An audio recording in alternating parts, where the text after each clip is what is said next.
was freaking awesome, Michael. Woo! As Ric Flair would say. And I tell you what, that was a awesome end to a very entertaining Music City Bowl brought to us by our friends from Liberty Mutual. Ked, we have just witnessed for the first time in Illini history 2 back-to-back 9+ game winning seasons. Mike, I just don't even know what to say. I'm so happy for the players, the fans, the program, everybody. This was outstanding. It was an interesting game. There's no room for negativity tonight. I mean, there's just not. I'm not going to entertain it. I'm not going to complain about what they should have done. This is a celebration for the program where Illinois has been before. I mean, for the OGs out there that's older, remember what this was like. You lose games like this. Well, I don't even know if you lose them. You don't even put yourself in position to even be in these games. You beat an SEC opponent on national TV. I love the fact that it was on ESPN, and this was just great. We've said it multiple times, this is a great time to be an Illini fan with everything that's going on down there. Mike, I'm ecstatic. I'm really excited for the program, the kids, and all the fans. This was really, really good. It was a great game, by the way, too. I should add that, I guess. Yeah, I tell you what, that was a lot of fun, and it was one that, it was funny, but those kickoffs, when a guy on a kickoff return or a punt return, when he loses a handle on the ball, it's a 50-50 on how bad it's going to be. When you lose, you lose the handle, and all of a sudden guys get out of their lanes on the kick return, and it's either you nail the guy all the way back where he fumbled the ball, or he goes all the way. And that was the only moment of the game that Illinois wasn't in total control. And then, you got to give credit. When I talked to, and Ked's gone, Brad, when I talked to the guys from Tennessee, I said, if it comes down to the end of the game and Luke Altmaier has the ball and he's got the opportunity to go for the win, you better be afraid. Well, isn't that, that's Luke going out as a legend, right? I mean, this is awesome. I mean, this is what what you wanted. He wanted, he wanted the ball in his hands at the end of that game. And so that's where it ended up. And you can't ask for what, I know there were times when it looked like Illinois had a chance to open it up. Maybe they were up 10 there, and then we had the kick return, and we talked about the kick return. I heard you just mention it, where it's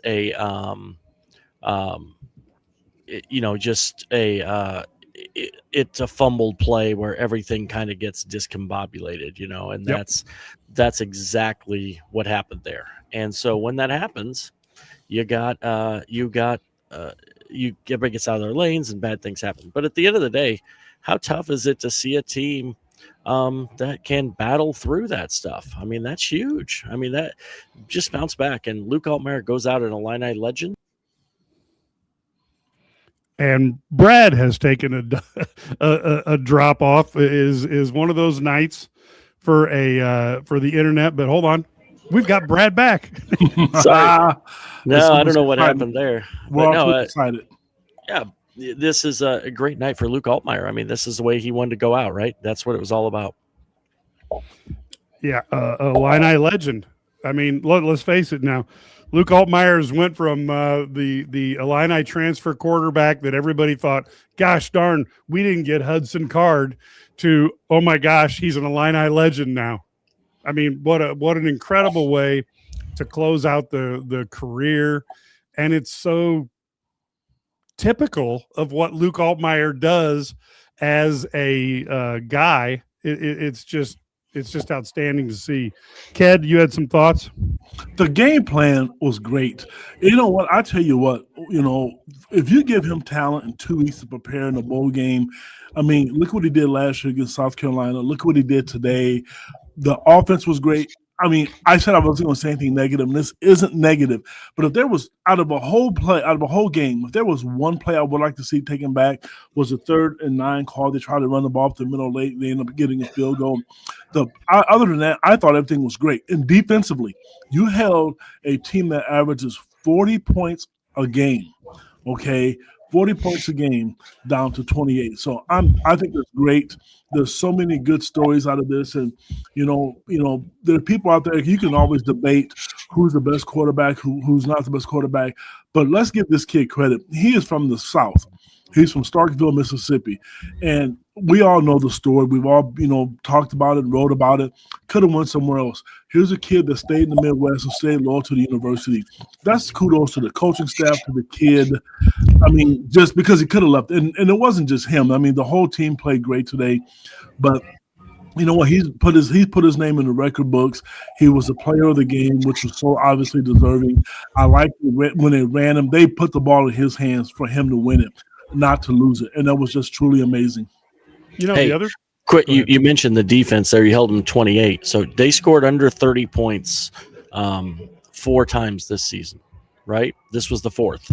They lost 3 of those 4. The other loss they had was to Georgia, 44-41. So this team scored 41 points against Georgia, and they scored 28 against Illinois, because that Illinois has a much better defense than Georgia. So obviously, right, and that's the way it works. So that's right. And they hadn't been held under 20 all year. So if you thought that you were going to hold them to like 17 at some point, it wasn't going to happen. I mean, this Tennessee's talented football team. They've got explosive players on the outside. They've got some running backs that are really solid. They've got some size. And I'm, this was just a great game plan for Aaron Henry. They made it. And, this is Brett Bielema's complimentary football all day long. Yes, they controlled the time of possession. They had the ball, they have the ball 36 minutes or so, 35 minutes, 36 minutes of the game. 36:02. Yep, Illinois had the football 36 minutes of the game. And then they're able to run the football at the end of the game because the other team's tired. I mean, there's something to be said for that. Now, and on the other side, why did Tennessee, they were running the ball one possession then they stopped doing it. It was like, we might score this way, so let's go back to just throwing the football, because that's more fun, because we've passed for 75 yards today. So no, it was just bizarre. So sometimes you take advantage of coaching mistakes. I mean, Aguilar threw for 121 yards, but how many times did he get sacked? He got sacked 4 times for 38 yards. So really net passing was more like 83 yards net passing. That's crazy. Yeah, this was incredible. Let's run through the stats real quick for folks who are at home, maybe hadn't had a chance to look at it yet. But when you're looking at these stats, you have 417 total yards of offense for Illinois, 278 for Tennessee. Illinois won the passing game 196-121. The rushing game 221-157. Those are some big numbers that contribute to that 36 minutes of time of possession. Only 4 penalties for 20 yards for the Illini. They got it all out of their system. Apparently the offensive line had it in their system.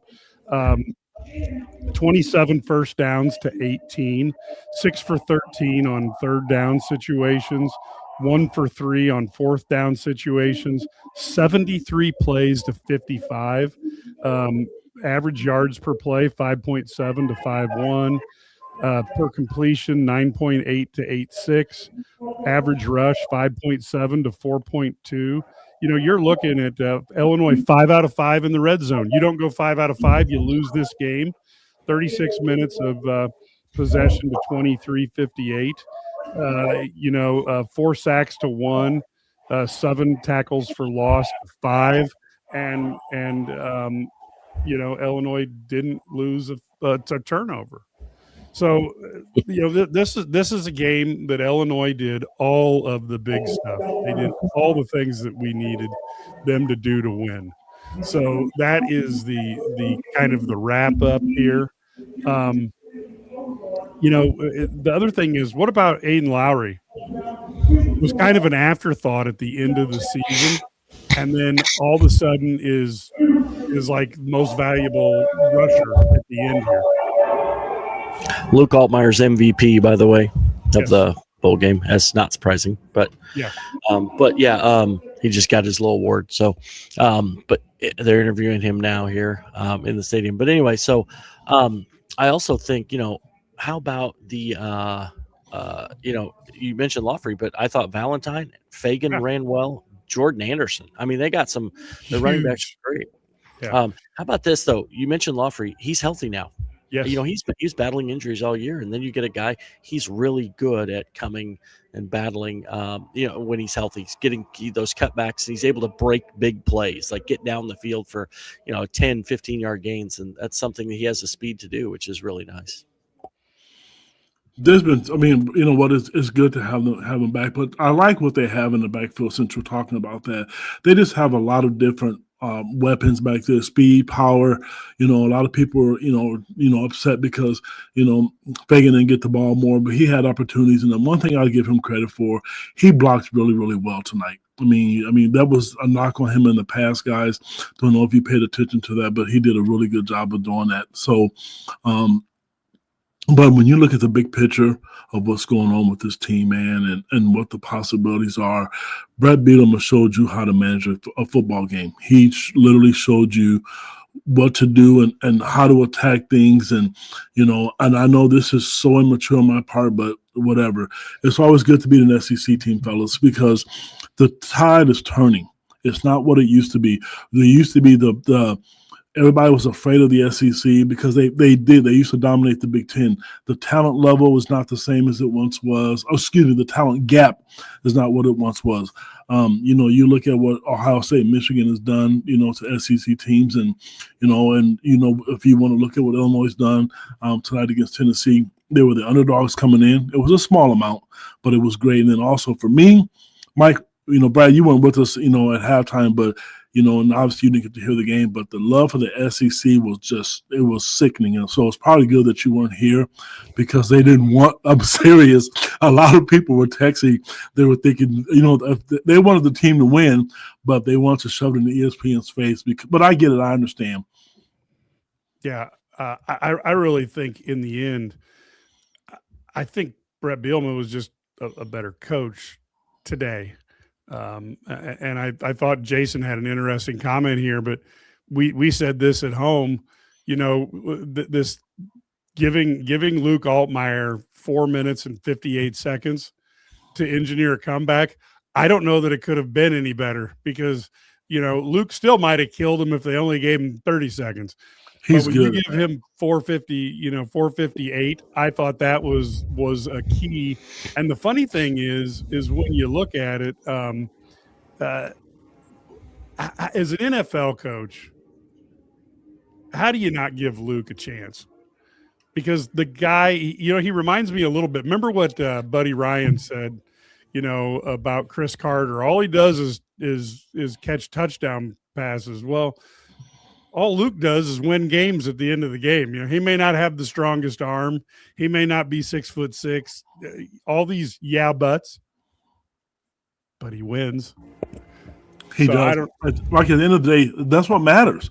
And the problem with scouting with some people, once you get a stigma and they look at you, it's hard to break that label. It really is. And he's had that stigma. And, you talk about, from where he was at his sophomore year when he came to Illinois to where he is now, you saw his will to win. I was 7 comeback wins this year, I think, or something like that, or maybe the last couple of years. He is a winner. And at some point, somebody may take a chance on him. I would hope to see that happen because he deserves that. The school deserves it because, from a standpoint of putting guys in the NFL, and, Brett can also sell that. If you're a quarterback looking in the transfer portal, you can see how important that position is, Mike, but you're 100% right. It would be nice to see him get a legitimate shot at it. And I know we're going to talk about this at some point, but I'm happy for the team, but I'm so thrilled for Aaron Henry. We talked about them scoring 28 points. Now, we can't say take away that touchdown, that kickoff, but because it's a part of the game. But man, this could have been worse than what it was if they just make one tackle. Yeah, although in fairness, We talked about this at the beginning. When there's a fumble on a punt return or kickoff return, that always gets guys out of their lines, their pursuit lines, and all of a sudden now you got that gap, and guys get next to each other, so one block can take them out. It seems like it's either feast or famine when that happens. I do think that the other thing is Illinois did have their own big play, which was that strip sack for a touchdown. So I'm good with going either way. So let's think about that, Mike. So Tennessee scored 28 points. One of those touchdowns came on a kick return. So Tennessee scored 21 and literally gave up 7 on offense.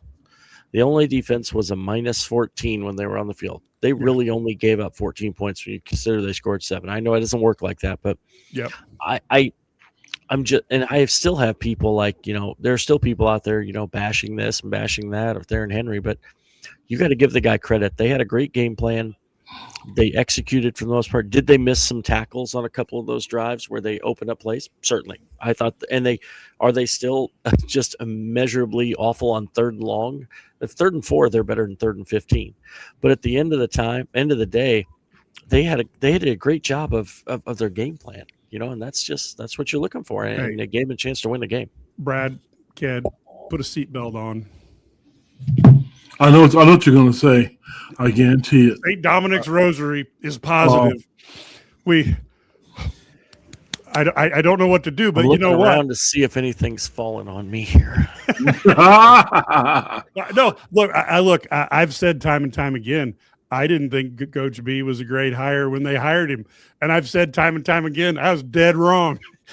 So Brett Bielema has built this program, and if it wasn't for a certain other coach, Brett Bielema, everybody would be going like this. Illinois is now done. We've been playing football at Illinois since 1901 or something like that, and for the first time ever, Illinois has won 9 or more games in back-to-back seasons. 125 years of football. That's good. And just think about it. Think what we were asking about. We've all said this. Yes, they wanted to get to the college playoffs. Everybody said it. Not everybody, but most people said just give us 8 or 9 wins every year. That's happening right now. Yes, I said it before. Yeah, you want to get to the college playoffs, but you're there. I mean, this could be so much. It could be uglier. You watch the cheerleaders, the fans that came out. I mean, everybody talks about how well the fans support the University of Illinois.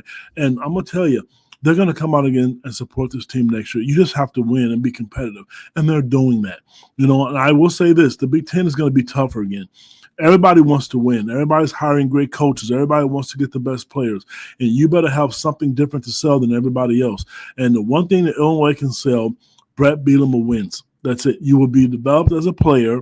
He will develop you to become bigger, better, the talent-wise, that you have to maximize it. And you're going to have a great fan base and great facilities. I mean, but the bottom line is winning games, and they're doing that. Yeah, and look, we've lived through some really bad coaches. So Illinois fans, there's no such thing as deserves, but Illinois fans have certainly done their penance, sitting through a lot of years of, from Gary Moeller when I was a kid, and Tim Beckman, probably the 2 naders of the Illinois football program, and so it's great to see somebody who's got that. And the other thing I was going to say to you guys, and I know that Luke took some hits, but I didn't think that just even with a player or 2 going opting out for Tennessee, I did not expect Illinois' offensive line to open up the holes they did tonight. And I think they deserve a huge round of credit for what they did, because when it came to the point of attack, they really did a number on that Tennessee defensive line. And if you remember, the guy from the Vol brothers said that if you attack them hard on the run, that he thought they were susceptible. Turned out to be a really, really good tip there. Mike, all of it was. You mentioned the offensive line, but I thought special teams, other than the kickoff return, defense, they all paid attention to detail. They paid attention to the scouting report. They passed the ball. They opened up holes. They ran the ball. Well. It was just really, really smart, intelligent football, in my personal opinion, from what they did, and knowing the fact that Brett Beaton was a good X's and O's coach. I thought this too. When they scored, I thought, man, you just gave them 4 minutes to score. The only thing that could hurt Illinois is turning the ball over.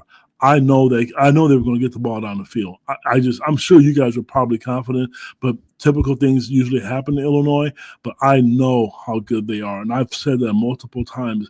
I looked and I'm thinking, man, 4 minutes may be too much time for Illinois to score because they're not going to give the ball away. Yeah. Brad, anything on there?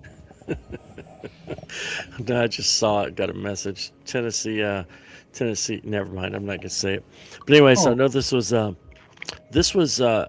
just really think that you have a program here that think about what they've done. They beat the ACC champions this year, Illinois, in Duke, and I know they did not play well against Washington, but at Washington's not an easy place to win, right? They got bombed by Indiana, and actually they scored more points against Ohio State than anybody has all year, right? And they beat the MAC champions. They beat the MAC champions. And they destroyed the MAC champions. They did. Who won the bowl game. Right. So it's not always bad. And so I think that it's not, sometimes you lose, and even if you play poorly or whatever, I think the only game where you can look at this point there was a true, you could say that the way it happened was disappointing, but the actual win-loss was Wisconsin, right? And if that not for that game, you're looking at another. I don't know. They're probably not even in this bowl game. They're beating somebody else. But this was a team. Tennessee was in the college football playoffs last year. This is a program that spends a ton of money. They have the expectations are extremely high. This is huge. That's why. Yes, we beat the ACC champions. That's Duke, and they beat Tennessee. But these are really big non-conference wins. And what's the Big Ten 6-0 in bowl games? Yes, you got to tip your hat. If the Big Ten, you realize if they win again, this could be their third. This could be a third consecutive national title for the Big Ten. Think about that, and then continue winning. It's crazy. Yeah, with Georgia, Indiana, and Ohio State are three really good teams. I'm not certain, it could just be which guy's got his kids playing the best that night. But I do think that the Big Ten has a 66% chance of winning the national title, because if you have two of the top three teams, you get a little bit better opportunity there. Of course, USC's playing tonight. They got an opportunity to go 7-0. So that's good. The other thing I think that was really interesting is Thompson played his best game. Matt brought this up at the half, but he played his best game at Illinois. What a fantastic night to decide to do that. And certainly, I'm not certain what happened to him on that strip sack fumble recovery for the touchdown.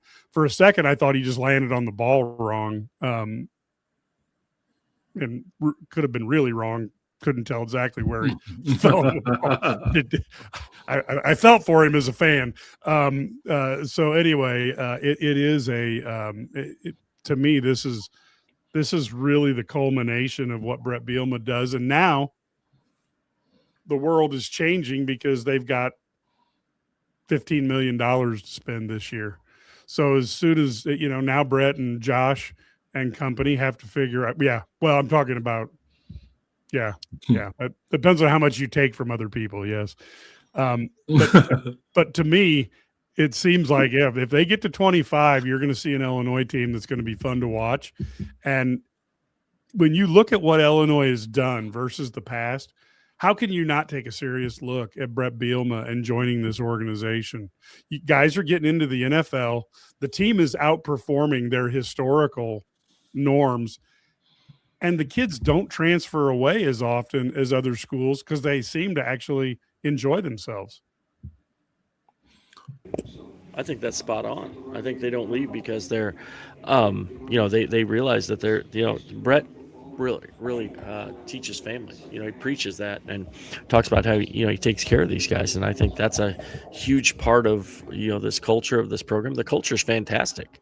I mean, I just think you can't beat that. That's so important because it's not just about winning; it's about keeping your people.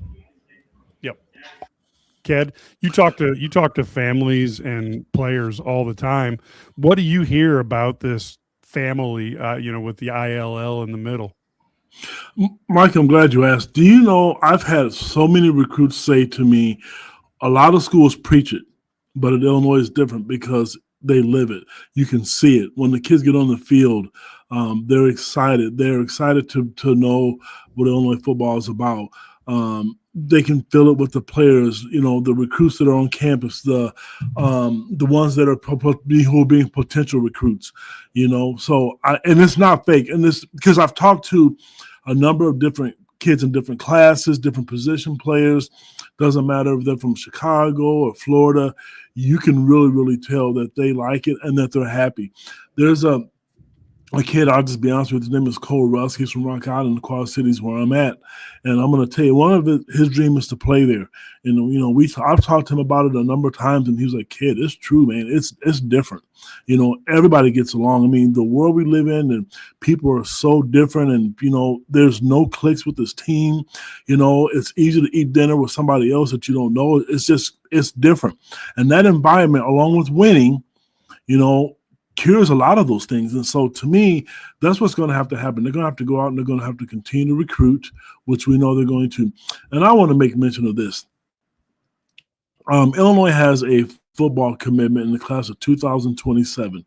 His name is Camden Lopati from Salt Lake City. He's a 3-star, 4-star football recruit, and he has committed to the University of Illinois. And the unique thing is, he made it really clear that he was come to Illinois. But this school with this different color orange, I think they're called the Tennessee Volunteers. They offered him a scholarship the last couple of weeks. And tonight, I'm going to make sure I text him tonight and find out exactly what he thought about the game, because he does have a commitment to Illinois, and Tennessee was just begging him. So now I think he saw what Luke Altmaier did, saw what Illinois was able to do. So hopefully that offer that Tennessee, put on the table to him is going to be an afterthought. Yeah, and let's talk a little bit about this, Brad, because I know you've got some inside scoop, some people you talk to. How do you feel about that Ethan Hampton is going to be all we end up with for next year? Oh, it's not going to be. I mean, they're going to add another guy in the portal, and then Ethan Hampton and either Boyd or the one other or the guy they're going to bring in are going to be the guys who will compete for that starting spot, and they'll let them go through and see what happens. Ethan Hampton is probably best suited as a really, really good backup, but he beat Notre Dame last year. So, this is he's not a chopped liver. Ethan Hampton will have another year. Don't worry. So he will have another year. So he's going to be in the mix. I think Boyd's going to be in the mix, and I think there's another player. I think there'll be another player they'll add, and we'll see which guy it is. But I think it's going to be a guy who's got experience, has been a starter elsewhere. And I think the key is with Illinois, don't look at the top 3 or 4 quarterbacks who are rated so high that are going to be, $3 to $5 million a year. Look for Bielema to pick a good quarterback that's also somebody you can build around. Let's say like a Luke Altmaier. People forget that, culture guy. Get a culture guy. You know what Luke Altmaier did really well tonight too? How about running the football? Give me a mobile quarterback who can throw the ball. Did Luke throw a pass more than like 20 yards downfield all day long today? I mean, it was like 20-yard passes. So you're talking about you need to make accurate passes. You got to be mobile. You got to make good decisions, be smart. And there are a lot of guys who can do that. Yeah, and especially when they're coached well. And that's the one thing you're going to get with a Brett Bielema team. You're going to get good coaching, which you can't underestimate that when you look at what's going on with the team. And so yeah, I think yeah, no, hard no. No. Nope, me either. I'm not a fan of that one. So he's got to act like Pat Mahomes. So that means he's got to get a knee injury. So. He's really talented, but that's not the culture guy you want. You know what I'm saying? I mean, that's what we're talking about right now. Is like the reason it's a culture fit. You got to find the right guy, and I'm not saying that. One thing about these guys is you find guys like an Ethan Hampton who is a good culture fit. He was a great backup all year, and maybe not as talented, but you got a guy who's a good fit in your program. Now you may get a better, more talented guy who's also a good fit, but at the end of the day, that's what you have to do with your program. Guys who want to be here and want to compete, who can go out and do it when needed. I just saw a statistic. I don't know if you saw it, Mike. The Big Ten is 6-0, and the SEC, I think, so far is 2-6 or 2-5 or something like that. And so the Big Ten has 7 games left, and the SEC has 6 games left. But they've only won 2 games. I don't know who the teams were that won, but they beat a G5 team, and another SEC team is who they beat. So okay. Yeah. So that's. Definitely, I do think the teams at the very top, I think I give a slight edge to the SEC, and as you go, to the Big Ten, and as you go down in the middle, I'd still give SEC a little bit of an advantage. But as we talked at the half, with the coaches that are coming into the Big Ten this year, Matt Campbell is a heck of a coach. That's who Penn State should have went for at the start. If you listen to people. Kyle Winningham is a beast of a coach. I hated to see him go to Michigan, and while Fitzgerald had some moments that didn't look good the last couple of years, he's won a Big Ten West title, and he's at Michigan State, and what's his face out in UCLA has won at lower levels. So you're talking 3 experienced, sure things. And one guy who may or may not be the next big thing. Big Ten's gotten a lot tougher. It has. And that's why I said to you at halftime and to our listeners, you know what? You better be able to recruit well, high school talent, develop it, and recruit out of the portal, because everybody's coming and everybody has money now. So it's not just we can sit here and think, okay, we can talk about 15 million or 25 million. Other schools have the same thing. So there's got to be something different. There has to be, whether it be the message that, that they portray. And obviously Brett Bielema is really good. Actually, when you look at all the coaches at Illinois, when you talk specifically the ones that we covered the most, women's basketball, men's basketball, and football, they're all salesmen. They're all good at public speaking, and they're really good at going out and selling the school to these students, and you can talk about Brad Underwood, why kids want to be there for him, and players are talking about to Shauna Green and why they want to be there for her, so that's the difference that you're going to have if you want to continue to build and to be able to, because Illinois is going to have to compete against Iowa and Wisconsin, in those programs in Washington. You're going to have to go out and try to, okay, why are we better? Why should you come to Illinois and not those schools? Yeah, that differentiation is important. And as we talk, I guess I also feel like we need to bring up Hank Beatty, Rochester native, widely regarded as the second best athlete to come out of Rochester behind Brad Sturdy. We Brad's no longer paying attention to there it is. There it is. So Hank had a nice out, the last game. Brad, if they had just a half a second, a quarter of a second more of a block on that pass, I think that would have been a huge play. Hank just didn't have time to get it. He just didn't have time to get set to get it over to Luke. No, I agree. That would have been Luke had a wall. I don't know if you could see it on TV, but there were 4 guys out in front of him. Yeah. If he catches that ball, he could do cartwheels down the sideline and have scored. I mean, Mike, you could have run in there and scored with your speed. So I don't know. I forgot what my sundial time is. Well, you probably pulled both hamstrings, so that would have been bad. But no, it was there. I thought, the one thing that gets missed with Hank, everybody knows Hank's the go-to guy. So there was a play where they ran the play that they threw to the tight end to get it to the 2-yard line. Luke pump faked to Hank over here, and the guy bit, and then he immediately threw down tight end Arkin on the 2. Well, that was because the guy bit up on Beatty. So those are little things. So when you have a guy like that, and Barry Lenny does a really good job of this, people say, well, he should get the ball more, and I get that. He had 6 catches tonight. He's only targeted like 7 times, but had 1 run, I think. But the thing is, he acts as a decoy multiple times, and then one of his catches was because he was the decoy and they didn't cover him. So Luke just said, "Okay, here you go. I'll throw it to you." So yeah, there's a lot of those plays that happen that are part of that. So he's definitely an offensive weapon. The disappointing thing for me is I think Hank's a fantastic punt returner. I think he can punt return at the next level, but he never gets the opportunity. One, because Illinois defense didn't get a lot of stops this year. And when they didn't get turnovers, and then 2, because a lot of times they don't kick to him. Like tonight, Tennessee didn't kick a ball that he could have run back. Even when they punted. So it's interesting. What is that comment that Cookie's talking about? Did you see that? No handshake after the game. ESPN cut the broadcast right away for us. I saw everybody converge in the middle. I did not see that happen. I don't know. Well, I know there's something.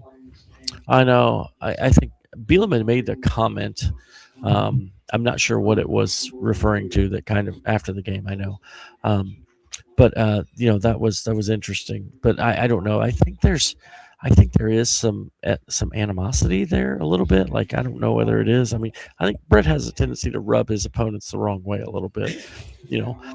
Because he is the ultimate troll. He would be like the Larry. He would be the Larry Bird of trash talking. You know what I mean? So. A professional trash talker. That's what he is. Yep. No, I thought the uniforms, by the way, for Fedigator, uniforms, they're 9 out of 10 for me. I loved them tonight. They look fantastic. The only guys that looked bad were the guys that didn't have the blue socks and had white short socks on. They looked like they were a person who forgot their socks and didn't have all their uniform. But other than that, everybody looked good. I thought the helmets were fantastic too.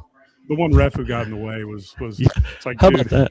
That's going to make some highlights. You can bet that. Hey, that was a great. See Luke looking back at him, almost saying, "Sorry, dude." I think I killed a ref. My bad. Football players wait their whole life to lay out a ref, and then it happens accidentally. I legally laid out the ref. Yeah. Well, and look, folks, we are literally 2 days, 3 days from Portal Combat opening up.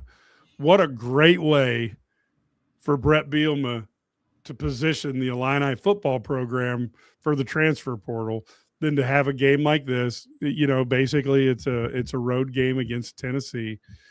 And by the way, Tennessee had guys who opted out. I don't know if any of you guys realize that, but if you listen to the broadcast, you did. And the funny thing was there was a couple times that Matt Bailey would have stopped things. And there was never any, hey, we got an injured player there, but we heard about all their injured. We heard about all the Tennessee injured players. You didn't hear about, when Sabor Kareem going to be a really good player, but missed a tackle. There was no mention that Matthew Bailey would have pasted that guy. And I thought there were at least 2 big gains there that he made a big difference by him not being there. And in fairness, I think Tennessee was a younger team tonight. I thought they played pretty well. Clearly, there's a difference when you have a recruiting classes of mainly 4-stars. They had a lot of talent on that team. I just think Illinois was better coached. And maybe not by a lot, but by enough to get a W on the board when most people kind of thought Tennessee would be the team that would be the one that had the advantage. Mike, to your point about the ESPN thing that you and I keep talking about, it makes sense, and I understand why ESPN is upset. I understand why they're mad. It's a business decision. I've noticed it not just with Illinois. So this was not directed to Illinois, but it's a Big Ten and SEC thing. And to be honest with you, I kind of like it because we cover Illinois, obviously, and so we're in the Big Ten, and when Illinois, anybody in the Big Ten can beat an SEC opponent, that's always great for the conference. And, Mike was asking, right before you got on, he was hoping that they would go to Brett Bielema, even though we know the USC and TCU game was on. None of that happened, and I'm not saying it was because of that, but there's no love loss. It's a business decision, and I can't blame the Big Ten for what they did, because you might have to pay for some of these streaming services, and I get it, and I'm not a fan of it either. But if you go recruit a kid from Florida or from California, you're going to be able to see every one of your kids' games. That didn't happen 10 years ago or 7, 8 years ago. Now with the Big Ten Network and FS1 and all the channels and Peacock and all these things, you can see every game. If you really want to see every game, you can make that happen. Yeah, this is a great boon for recruiting. At the same time, I can't get over. This is the ultimate end for Luke Altmaier, the ultimate finish. This is just the great way to finish it. And Luke's quote at the podium, I don't know if you guys heard it. He said, "I'm just proud to play in the best conference in America." Oh, that a boy, Luker. Yeah, this is fantastic. I mean, that's all you could. I mean, this guy. I mean, he's an Illini legend. I mean, he should never pay. Luke Altmaier should never pay for another beer in Champaign for the rest of his life. And if anybody lets him pay for a beer, then we're gonna have to make a change. So yeah. So that's a bad thing. By the way, somebody's asking about next year. Let's do a podcast next week. We'll talk about next year. Let's enjoy this one, right? Yep. I mean, let's talk about this year and recap what a fantastic season it was to go, to finish on a win, to back-to-back 9-win seasons, first time ever. This is special. I mean, I was going to say before the game I was talking about this. We are in what we would call the golden age of Illinois football right now. Correct. I mean, this is it, boys. Correct. This is it. This is 3 bowl games. 3 out of the last 4 years, 8+ wins, back-to-back years of 9+ wins. You're seeing a team that's been consistently getting some ranking respect. They're starting to get that respect of a team because Brett Bielema's teams. I mean, you look at his history; he's good. Like, he's a good coach. We may not agree with everything he does, but he has a system and he has a style. Just like we may not like, the way a coach does something. Some people, Mike Leach ran the air raid. Some people didn't like that. Oh, we need 3 yards. I caught it us. Let's go. It's whatever it is. But everybody's got a different style. But his style is complementary football. They're going to run the football. And what you saw this game was him. Think about how they were able to run the ball in the fourth quarter and move the ball down the field because they had time of possession, because they took their time. They were patient on offensively, and they were very efficient on the offensive side of the ball. I got one thing from a football standpoint, just kind of a thing. Go back and look at Illinois' first down plays and how successful they were on first down.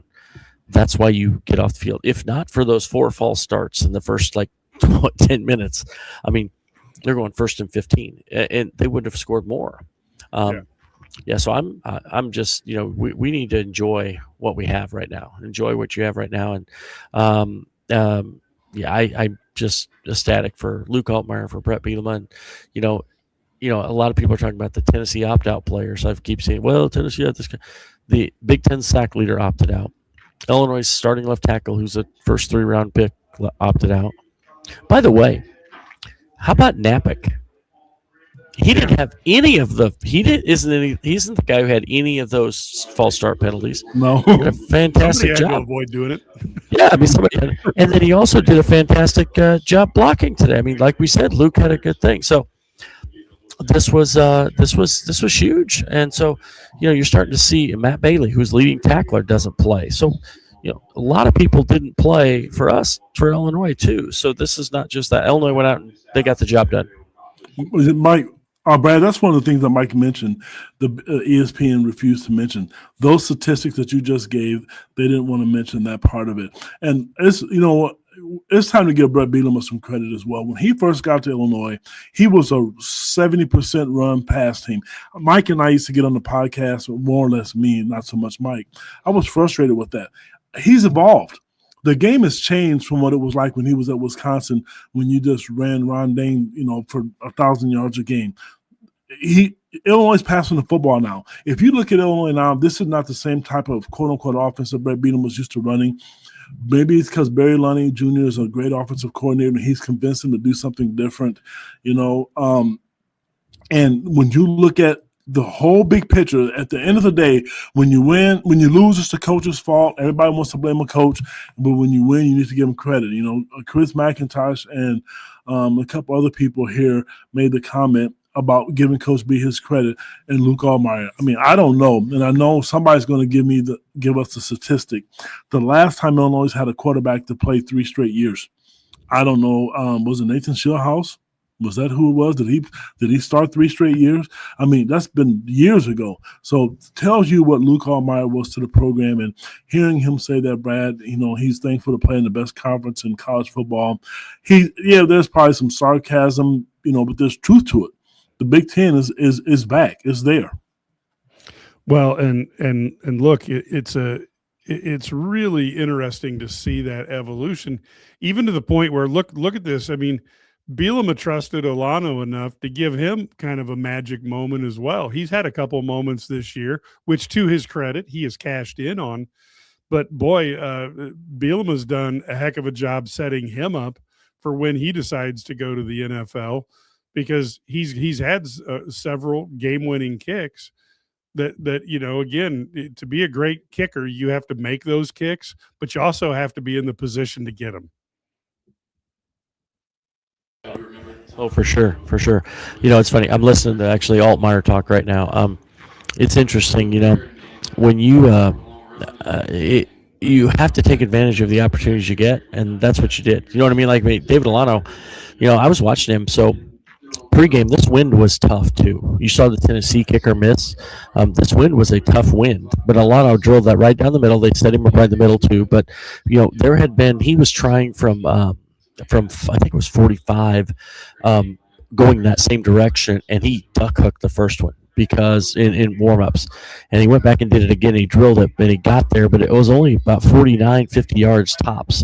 So he knew he was going in the wind. He knew he had to hit it solid, even that short kick. You can't miss hit it. And he stepped up and got it done. So big props for him. By the way, can I just talk about one more thing? You guys have all coached. You have those players that are special to you. You spend a lot of time with them. This is one of the hardest things. It's when you have a guy who leaves, who's been there like Luke has, who you're so close with. This is one of the hardest things in coaching, win or lose. I mean, I once told I was coaching one time and we lost the state championship game. And I was had some tears in my eyes. My wife said, "It's okay." And I said, "I'm not crying because we lost. I said, I'm crying because I don't get to coach these guys again." And I think that's the hardest thing for this right now. I mean, it's such a great moment, but you can hear it in Bielema's voice. I mean, like he loves these guys. I mean, these guys are special to him. And this is, to know it's going to be the last time, kudos to those guys for just leaving it all out on the court, or on the field rather. And, they didn't run Luke as much early, but you saw at the end of the game, they wanted him to be healthy so he could be upright. But he was going all. You notice he didn't take any slides either. Yeah. It was all head first dives. He was like, "This is my last game, baby. I'm going out I'm going out full bore." So, you look at what Brett's built, and he built it largely with some help from Luke Altmaier, and that's got to be a special thing because when Brett came in here, let's face it, this was a poo-poo show. There's just no way around it. It was a poo-poo show when Brett Bielema took over, and then he had Altmaier along with a lot of other players who helped move this program up. And when they leave, it's like a partner. It's like a tag team partner who's going their own direction. And Bielema, clearly every year when the seniors leave, it's a very tough year for him because he actually gets emotionally invested in his players, which is why I will tell you one thing, as well as I do. You guys have all seen coaches that these players will be close to Brett till the day they die or the day he dies. They will. I think that's one of the attractions to being a player at Illinois. Ked, you talked about that a lot, but I think it's a real thing. Mike, you just answered the question you asked me. I mean, let's think about it. you have a coach up there who's emotional, and I think Brett is now he's more humble than when he was at Wisconsin. He was very, young, and we've all been young and arrogant. I'm still that way, and I'm old and whatever sometimes, I guess. But my point is, he grew up, and it is, again, you answered your question. He is really, really close to these kids. And I'm going to tell you now that his season's over, I got a chance to golf with Luke last year. And I'm going to tell you, he is what you see and the things that you hear about him, it's so true. I remember because, obviously I'm a media guy. And I had Iowa players there. So because I'm a media guy, I was in front of his group and I lost my hat, because I don't have any hair to keep it on. And twice Luke Altmaier brought my hat back to me, when he could have left it because he knew who I was. And then there was a contest on one hole. It was a shooting contest on one hole, and I had my kids with me who are obviously better shooters than I am right now. And he talked to them like he knew them his whole life. This is a special kid. Brad mentioned that Luke shouldn't have to pay for a beer. Luke shouldn't have to pay for anything when it comes to champagne, a hotel room, anything, because if Illinois is going to continue this ride and continue the success, he is a big reason why. And I'm going to tell you, if Brett was smart, which we all know he is, anybody they want from the SEC country down there, he should be a part of that phone conversation and telling them why you should come to Illinois. Yeah. Yeah. And a couple stats here that I was just made aware of, but Brad kind of hit on this a little bit, but Tennessee managed 28 points and 278 yards today. They averaged 40.1 points a game and 482 yards. So Illinois held them 200 yards, essentially under their average, and basically 12 points under their average. But one of those touchdowns was a kickoff return. Aguilar, Illinois sacked him 4 times. To me, this was the biggest surprise, but they sacked him 4 times. He was only sacked 17 times in 12 games, and Illinois got him 4 today. That's the one bet. If you would have told me that that Illinois is going to sack him 4 times, I would have told you you're living in a dream world. That's kudos to Aaron Henry, though. This is what everybody wanted to fire, and he's growing, he's getting better. And I'm going to tell you, when it was a crucial play on offense or defense, you didn't see Brett's mouth move at all. He has full confidence in them. You know what? There's a comment on here. This is great for me because I'm kind of bitter with some of the Big Ten teams. But from now on, from a Buckeye fan, giving the Big Ten and Illini some credit. It's hard for me in bowl season because I am really, really aggressively, rooting for the Big Ten against the SEC schools and ACC when they were dominant in basketball because it matters from a recruiting standpoint, and it's nice to see, even in basketball. Like I'm really glad to see when Illinois beat Tennessee in basketball. When they beat Missouri, that stuff matters because you use it as a recruiting tool. There's no way you shouldn't use it as a recruiting tool. All the schools. Well, and I got to be honest with you. I dislike that Pavia kid so much that I'm actually going to root for Iowa tomorrow. I've never done that before.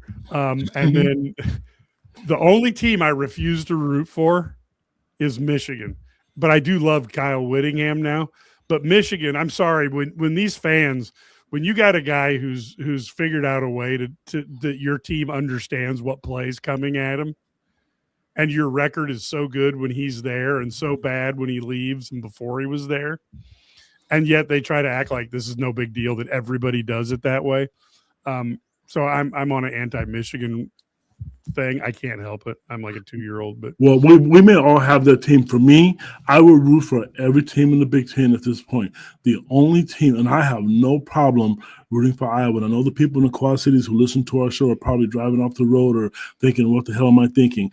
I cannot. If there's one fan base that makes me throw up, it's Purdue. I cannot. I'm done. I can't deal with them. I've been on Twitter, and I have a pretty decent following. But if you say anything wrong, if you spell their name wrong, you're going to get assassinated. I can't deal with them, man. They are the toughest fan base ever. Well, kid, you kept spelling it Perdon't. I'm so and you know what it stems from? It's like it's because of the competition with Brad Underwood and Matt Painter. Let's do the math. We've all heard this. Matt Painter and Brad Underwood, they're two of the winningest coaches. Yeah, and Painter doesn't like Underwood. I know. Oh, he doesn't. And all the Purdue fans listening, it's not a secret. He doesn't. And that's why, I mean, to me, that is the one game I seriously, I better not say it, but I'll put it to you like this. I talk to those parents, man, during the season and off season, but when they play Purdue, I'm like, whatever that extra momentum you have to your kid, that super medicine, give it to them, the Purdue game. If Illinois beats Purdue, kid's going to run naked through Rock Island. So that's I'm going to tell you right now. No, I'm going to get online and do it on one of these podcasts, baby. Now, for the first time ever, I don't think I want Illinois to win. Go Purdue. No, so I like the Big. I want the Big Ten to win the bowl games. I always want the Big Ten to win in bowl games. I don't know, it just looks better. NCAA tournament, I want them to win, except for Illinois. I want Illinois to beat them, obviously, but I mean, when they're not Illinois, so I think it's fun. So, but obviously, when you're in conference, it's different. Is there anybody who's any better with the microphone than Brett Bielema when he wants to be? Did you guys hear his comment when he was given the guitar? And he said, we're going to treat it a little. He just called out the SEC just now. Hey, Bielema just called out the SEC in his presser. He said, SEC's what, like 0-4 and we're 5-0 or something like that. I don't know. I guess it's good propaganda. Yeah, and that's what Mike said. He is a bad boy. He's so intelligent. Because the fact of the matter is, you can't argue it. It's right. And I'm pulling for all of them. Like I said to you, I really truly am. I know what I said about Purdue, but I don't think they're going to a bowl game again. How about if we get Oregon, Indiana, and Ohio State in the Final Four? Somebody mentioned that. As long as Georgia doesn't win, I'm all for it. Who's Georgia play? Ole Miss. So you're going to get one. The only way SEC can win, I guess, they play each other. So that would be awesome to have the SEC get Alabama lose and then have Georgia lose after they beat Ole Miss, because they're gonna take it to the bank. Well, how many times in our predictions have we heard me say that, Brad? But take it to the bank. Georgia is beating Ole Miss. And it always happens. That means I'm betting on Ole Miss when we get off this show. Yeah. And I'll tell you what. What's crazy is PJ Fleck is got a 7-game bowl winning streak at Minnesota. That's the beauty of finishing down at the bottom of the Big Ten, is you get those bowl games where it's not so scary when you get to go out and play, because you're not playing an SEC team. We pounded Western Michigan in our bowl game. Again. We beat New Mexico on a last-second field goal, 17-14. Yes. This is what and I guess, you know what, though? That's the difference Illinois made here. Yes. They have moved from playing those kind of games to being happy. We were happy. We just want to be. You're beating Tennessee. Freaking Tennessee is a big time program. This is one of the biggest programs in football. They've won national titles. They're in the playoff last year. This is, the home of Peyton Manning, right? I mean, this is, I don't know. It just seems like, you know what, different level, right? They that just Illinois has gone through. Tennessee just signed a new deal with Adidas, and that's why they're spending all this money. So I think Josh Whitman needs to call up Nike and say, hey, if we lose a guy to Tennessee, it's because of that Adidas money. You don't want your opponents to pick us dry. Yep. Let's go, Nike. Fork it over, baby.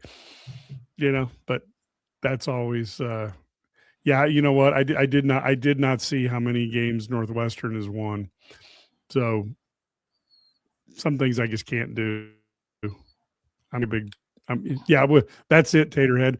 Can we Illinois knows Michael Jordan, so let's start making it happen. Let's sign with the Jordan brand.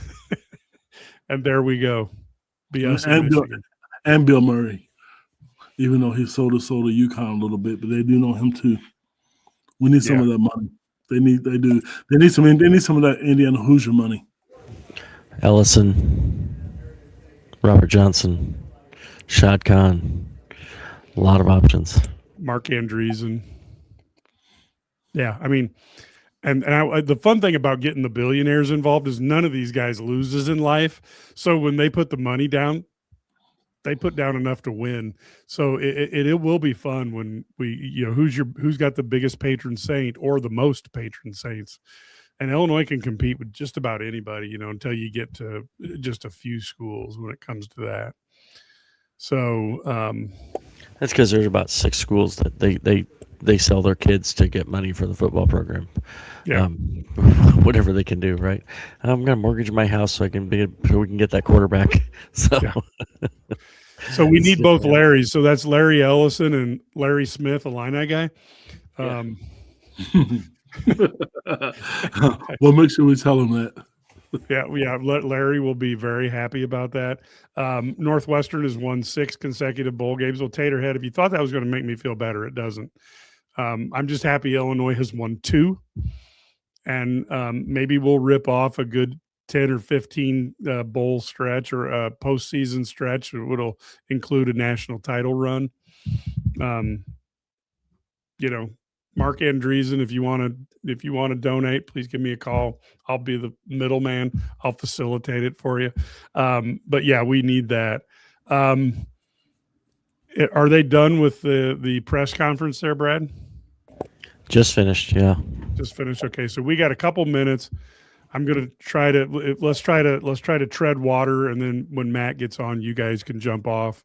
And then I'll probably cut this into 2 podcasts so that people don't have to go quite that long. So we got Portal Combat coming up. You guys have any ideas on what you think Illinois could be looking for in the portal next year? I do. Obviously, we know they're going to be looking at quarterback, but the line play, I hate to say this, but linebacker needs some help as well. I do. I think they need linebacker. I think they're going to be okay in the safety department. But I like to see the line play develop because they're going to run the football and run clock. You have to be really, really good at that. I know actually on both sides of the ball. I don't think it should be hard to recruit, given Brett Beadham's long-term history with line play, but I think that's huge. And obviously, we all know the quarterback. You have to go into the situation to every game with the quarterback. With Luke Altmaier being on that field, you have a chance to win every single game. You need another guy like that. Hey, to Beetle Snap 156, just remember, Illini Guys 316 says the Illinois Fighting Illini just whipped your ass. So too bad. It's not a depleted. You know what? Listen, so is Illinois. Illinois. I got it. I know the SEC heads. But see, here's what he doesn't understand. He obviously wasn't at the game. So, I'm going to give you some credit, Mr. Beetleman, Snaphead 1,600, 8,000. The ESPN never mentioned the Illinois players being missing. But if you want to tweet at one of us, we can tell you, if you scroll back up, you have the capability of seeing. I think Chris McIntosh posted on here who was missing. Both teams had players missing. There it is right there. The Big Ten sack leader. So you can say whatever you want about it being a down year. Illinois was missing their leading tackler, the leading sack guy. So there it is right there. Thank you, Mike. So you can use that as an excuse all you want. Well, one of the guys they were missing was mad in the offseason because he didn't get paid as much NIL as he wanted. So I guess from what I was told from the 2 previews is it got to the point where he was fielding. He's really good, but he was fielding punt returns and wouldn't return the ball because if he's not getting paid, he's not going to be returning punts. And they finally just kicked him off the team. So, oh my God, that's depleted, and then you had 2 guys. One guy was out for the season. The other guy was out for the season in the 13th play of the season. So again, I'm not saying that these aren't good players. I'm not saying that Tennessee wasn't missing people, but Illinois had 2 key guys opt out, plus guys like Matthew Bailey who couldn't play because of an injury, and so this was hardly a one person thing. And the thing that's hilarious about it is it always ends up being, if the SEC wins, it's like, oh my God, look how great they are. And then if the SEC loses, we weren't really trying. It's just a bowl game. Oh, he's talking about the whole season. Well, I mean, you guys can help me, but I know we're missing a cornerback the whole season. I get what you're saying, but in bowl season, look, Illinois was down to their 8th defensive back against Indiana. I mean, and guys were out all year long. I mean, come on. It's football, and I understand what you're saying, but I mean, in fairness, like I said, the ESPN did not mention the guys that were out for Illinois, and I understand why, but it mattered for both teams. So, and you're going to get that unless you're in the college playoffs, and the guys that we mentioned that covered that's going to Illinois. We know they're probably going to go to the NFL. So just like you, we're missing guys who are good enough to go. Brad, you got any thoughts on that, or did we sum it up with all the logic? Summed it up. Here's the thing: you can't reason with unreasonable people. It is what it is. So you're not gonna change anybody's mind here.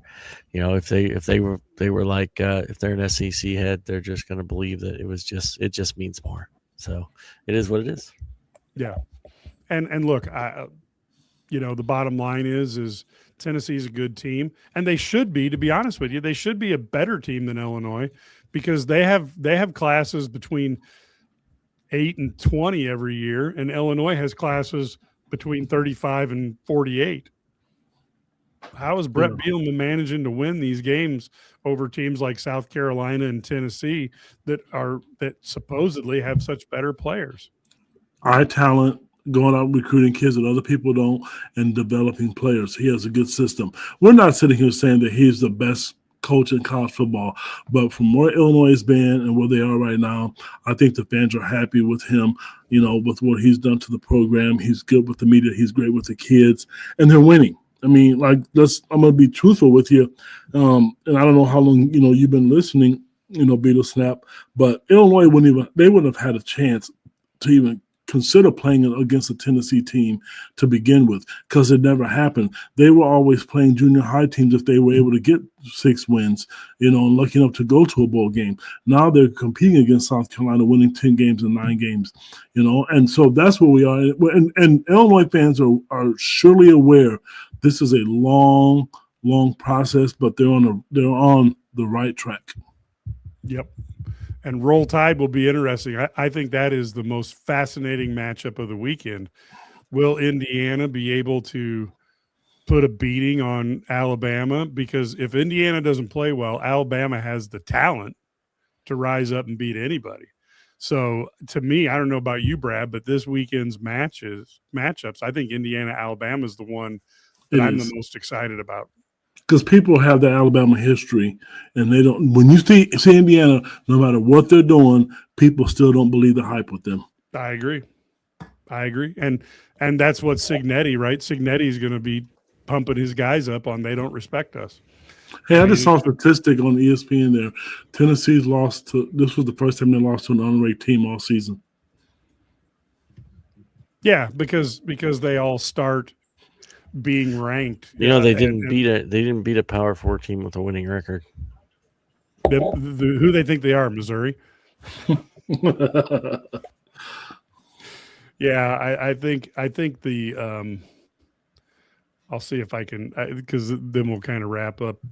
We'll kind of wrap up this section, but I do think that there is an awful lot of the SEC starts off with all their teams, 8 or 9, 10 teams ranked at the start of the season. So it's pretty easy then to end up, being ranked teams. There's about 3 or 4 of them that don't need to be ranked. So that's just is what it is. I'm really curious to see if Illinois be ranked at the end of the season. And I'll tell you guys who are listening to the show and you don't have access to it, USC is in the game against TCU. So, it's going to be a tough one. TCU looks like they're really fast and athletic. It's early, second quarter, but, obviously we just talked about rooting for Big Ten schools, but they're in for a battle. Yeah, and here's what I wanted to show, if I can get it to come up.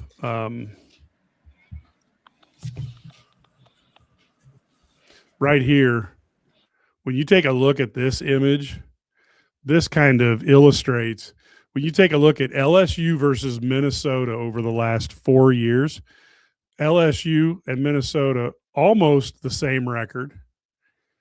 Same record versus FCS, almost. You're really close. Same thing with G5. FBS teams, almost identical. Record versus P4 and P5, almost identical. Record versus AP ranked, almost identical. One team has been ranked for 46 weeks, and the other team has been ranked for 1. Why? Because LSU's in the SEC, and they got the ranking, and everybody, ooh, and Minnesota on the field over that 4-year period has been very similar. They just aren't ranked. So teams that beat Minnesota can't point to it and go, look at that, we beat a ranked team. But for the same performance level, all these SEC teams can point to LSU and say, hey, we beat a ranked team. So by my way of thinking, that's where I look at it and I say, yeah, there are advantages to being that. And if the Big Ten gets better, maybe the Big Ten will get that advantage over time. The Big Ten, what needs to happen is the bottom teams, and Illinois has been there. I can't say that they haven't been. You need Wisconsin to be good again. You need Northwestern to become good again. I'm not worried about Penn State. They're going to take care of their own. But you need everybody in the conference, if possible, to try to at least get to 6 wins and to schedule some good teams in the non-conference and beat some of those teams and continue to try to win some of these bowl games. Because the Big Ten and the SEC, no matter what we like, and we can bash on the SEC all we want, the Big Ten and the SEC are always going to get the benefit of the doubt with the most bowl teams. That's so it's going to be. Yep. So ultimately, folks, we are still waiting and see if Matt is going to be coming on. And then I'm going to give him another couple minutes here. And if not, we may do a podcast tomorrow or something to kind of go over a recap of the what's going on. And Wisconsin would be good if the AD gave them money. I think that's an interesting. If I found out that was the problem, that the AD had chosen not to give money, I wouldn't have that AD anymore. I'm a little bit surprised that he survived that, but it is what it is. So that could be something above him. Back in the day, when Donna Shalala and Barry Alvarez were there, along with Pat Richter, they were a triangle of power to make sure that the football team and then the basketball team did well. And you can see, Ked and I grew up, Wisconsin was an automatic W in basketball and football. And then the last 30 years, they've been one of the toughest teams in the country. I see no reason why, if Josh Whitman wants to stick around that long with who he hires, football and basketball, I see no reason why Illinois can't make it to that level. Well, they could, and I don't know if fans remember or not, but one of the main reason, from my understanding and my sources, Brett Bielema left Wisconsin because he wanted his assistant coaches to get a pay raise, and they wouldn't give it to him. So that was one of the big reasons. And obviously at Illinois, that's not an issue because if you Google, you can clearly see the highest paid football coaches. Illinois coaches are paid well. I'm sorry, they are. And they're performing. Let's look at you look at the numbers. Under was ranked in the top 20. The women are 12-1, but off to the best start in the history of the school. Shauna Green's been paid well. Brett Bielema's won back-to-back bowl games and first time in school history.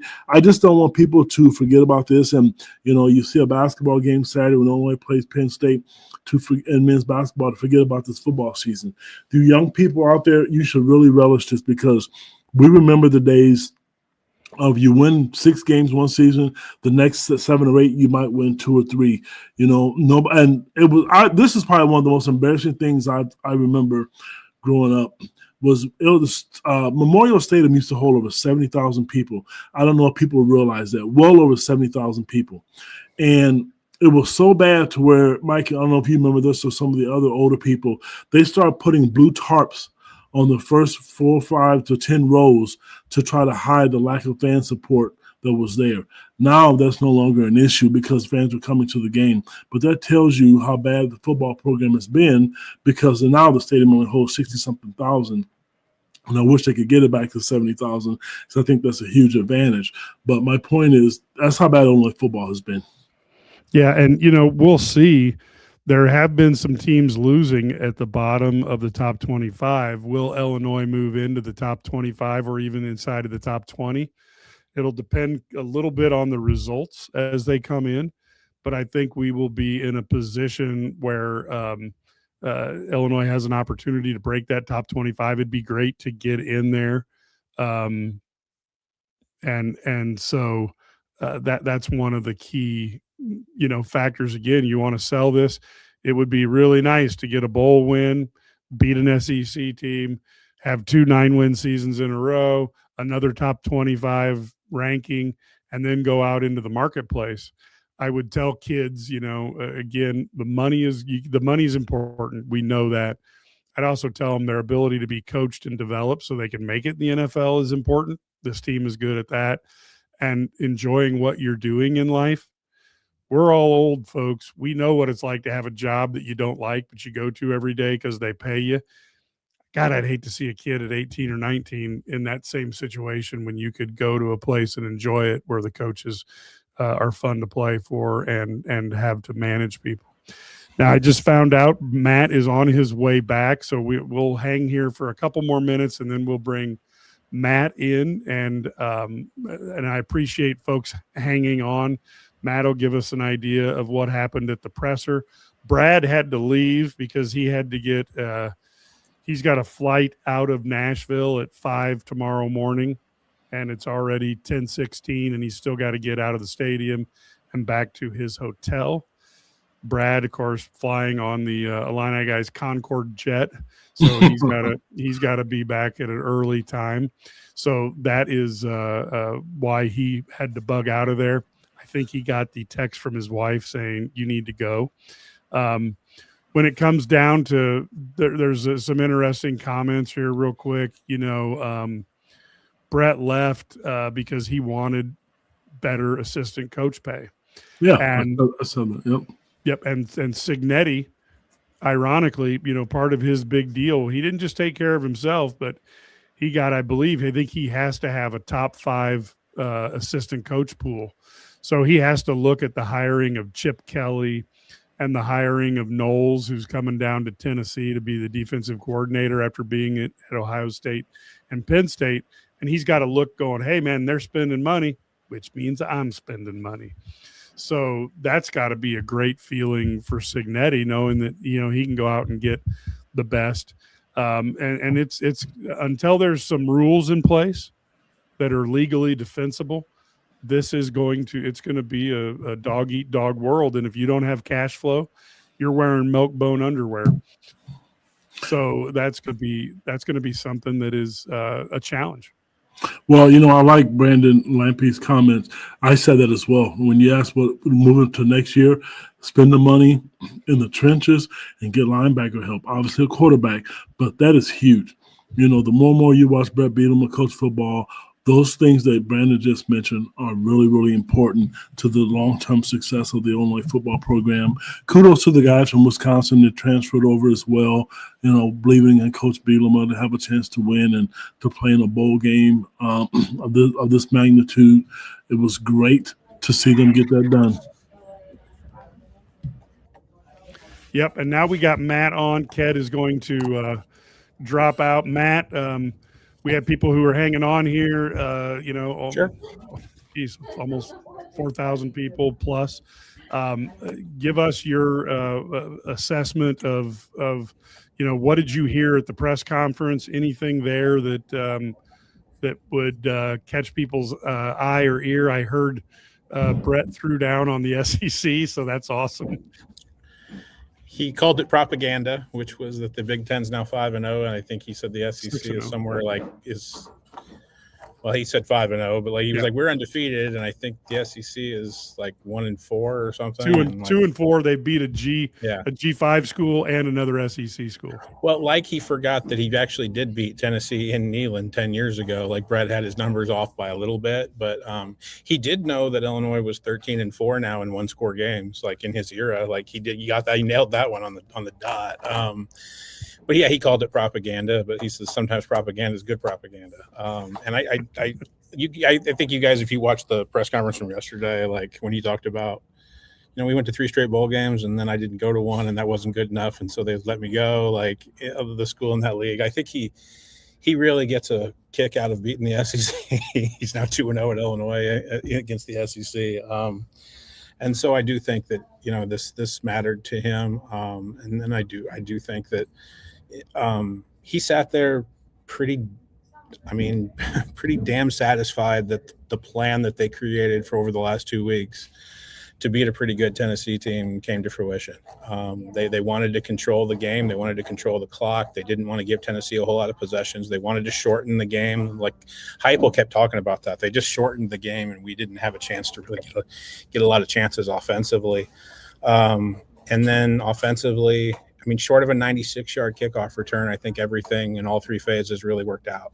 And then they get that kickoff return. Tennessee takes its first lead of the day after the first drive. When they made it 7-0. They take the lead with 5 minutes to go, and you're thinking, well, it's not going to be Illinois' day. And you forget that Luke Altmaier 6 times previous has done this before. And that you should hear the guys talk about we knew we were going to go down and score. It was just a matter of if the game was going to end on a kick or if, we had to put the defense back on the field. And I think a lot of people in our game room will laugh about this, but Miles Scott even said at the podium or at the table, he goes, I didn't want to go back out there as a defensive player. I wanted the game to end on David Alano's foot, because if it ends on David Alano's foot, I know we win.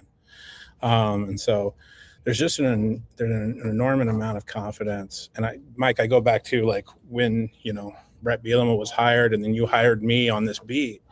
We talked a lot about situational football. We talked about football 101. We talked about how this team just can win games when a lot of other teams like to lose games and kind of, don't do fundamental things. That last drive, Bielema said that was just a picture perfect way of, kind of executing everything Bielema has talked about in terms of finishing off a game, doing everything fundamentally you're supposed to do, clock management, game management, all the things you're supposed to do in order for that game to end on David Alano's right foot. Was exactly what Illinois needed in that moment, and they got it. And I can't fathom that Luke's only been here 7 times or 3 years, and that's the 7th time he's basically done a fourth quarter comeback. He's done a John Elway where he's led the team down and scored. I can't imagine. He's played, what would that be, 37, 38 games at Illinois, and in 7 of those he's led a fourth quarter comeback for a win, and that's just unfathomable, like, to think.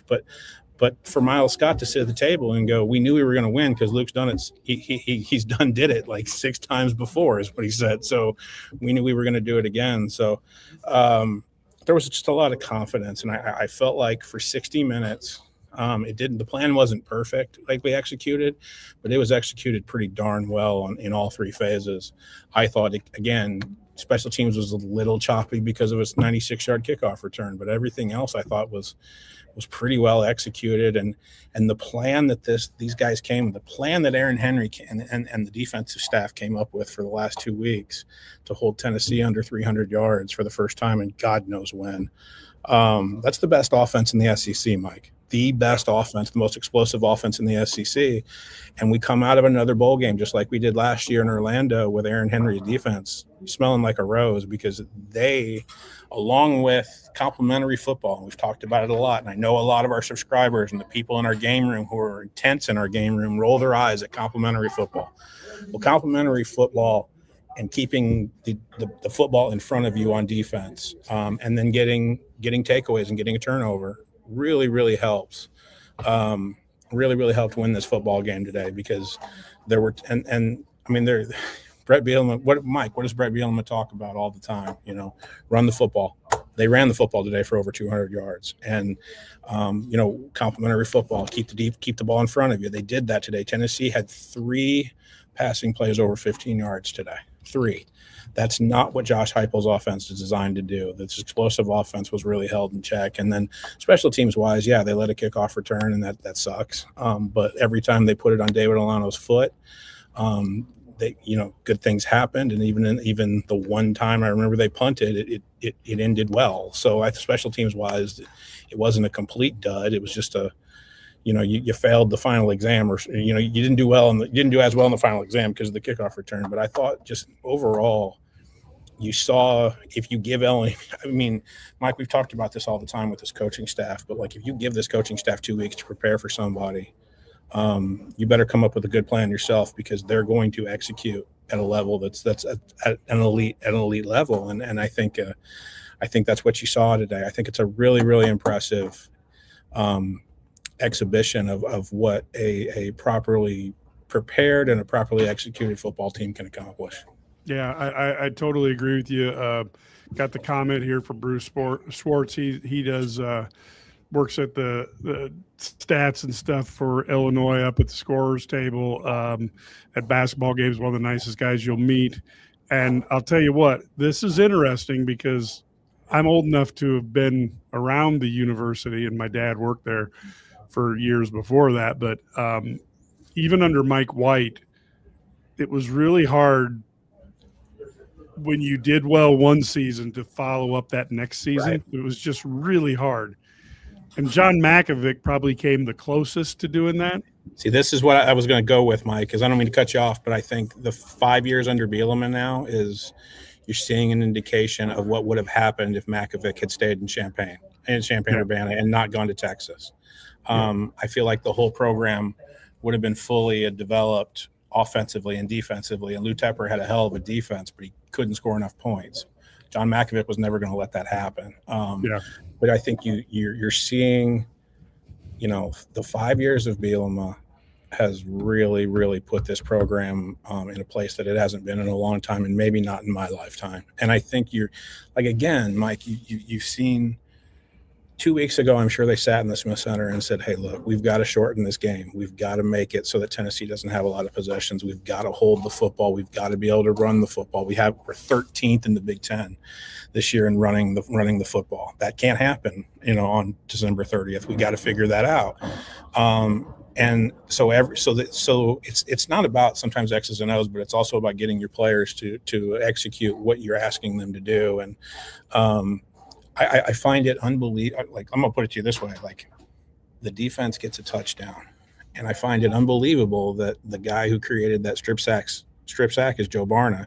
Who was he playing for today? He was playing in place of Gabe Yakus today. So they found somebody in that 2 week period that they feel like is the next wave of talent, the young version of talent. He goes out there and makes a play and creates a defensive touchdown in a spot that Gabe Yakus would have been playing.